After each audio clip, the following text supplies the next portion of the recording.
Vous aimez la musique de Megaman? Vous allez être servi.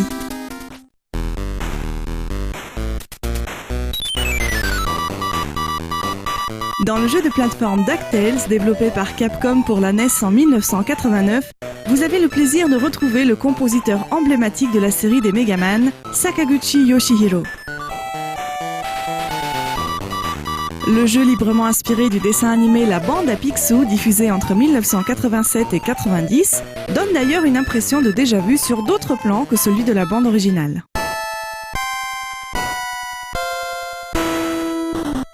Les couleurs, les level design et le libre choix dans l'ordre des niveaux rappellent fortement les premiers Megaman sortis successivement en 1987, 88 et 90.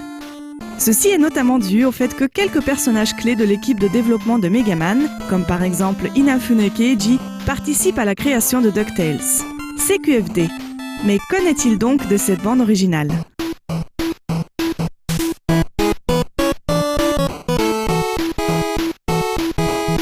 On commence bien sûr par le célèbre thème du dessin animé.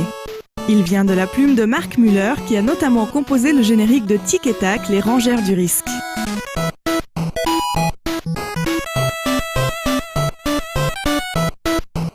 Puis nous partons dans le beau monde du rock'n'roll de Megaman.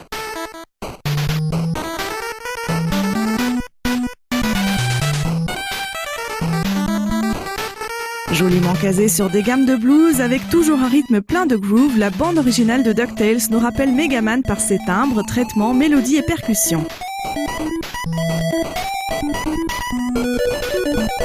Elle ne semble avoir aucun rapport avec les niveaux et se contente de nous divertir agréablement pendant que nous jouons.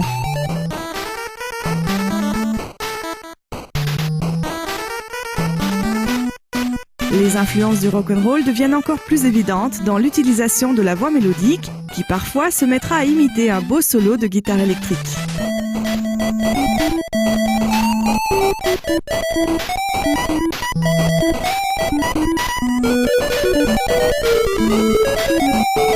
Impossible de ne pas mentionner en détail la superbe musique accompagnant le niveau The Moon, la Lune. Véritablement majestueuse, mélancolique et héroïque, elle nous rappelle encore une fois les musiques de Megaman, surtout par sa basse constamment répétée.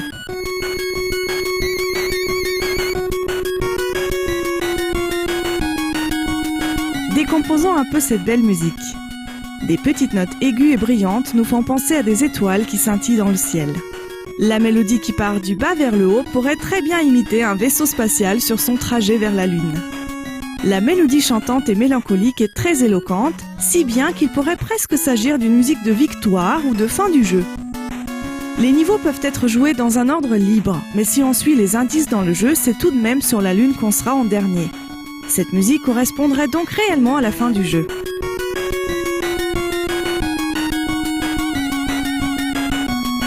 Le jeu DuckTales n'a pas pour but de sauver le monde, l'univers ou encore de libérer la belle princesse. Non, dans DuckTales, le but est de trouver des trésors et par ce biais devenir le canard le plus riche du monde. C'est peut-être pour ça que les belles musiques héroïques de Megaman ne semblent pas bien coller au jeu.